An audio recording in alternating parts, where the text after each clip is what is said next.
और जो इतनी सारी चीज़ें हैं जो ऑलरेडी ड्यू हैं, जहाँ पे गवर्नमेंट को ध्यान देना चाहिए, वो ध्यान ना देकर और वो यहाँ पर स्ट्रे डॉग्स को लेकर मुद्दा उठा रहे हैं।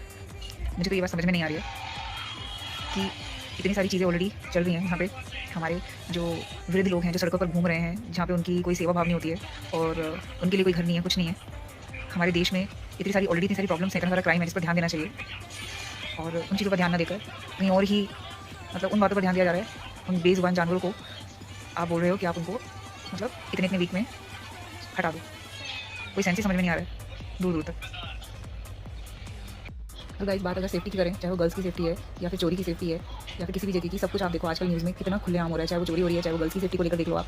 इतने सारे केसेस हैं जो आपके शायद सामने भी नहीं आते हैं और हम लोगों के सामने भी नहीं आते हैं। ऐसे भी केस है जिसको सारी दुनिया सारे केसेस नहीं देख रही है, यहाँ पे बैठ के सिक्योरिटी को लेकर। हर दिन आप देखो, दिन दिहाड़े सारी चीज़ें ऐसी हो रही हैं और रात की तो आप बात ही भूल जाओ। और गवर्नमेंट यहाँ स्ट्रे डॉग्स का मुद्दा उठा रही है। सेफ्टी को लेकर आप मुझे बताओ कि दिल्ली गुड़गांव सेफ है क्या? कोई ऐसे कदम उठाए गए हैं जिससे दिल्ली गुड़गांव के लोग सेफ फील करें, चाहे वो लड़की है या कोई भी है?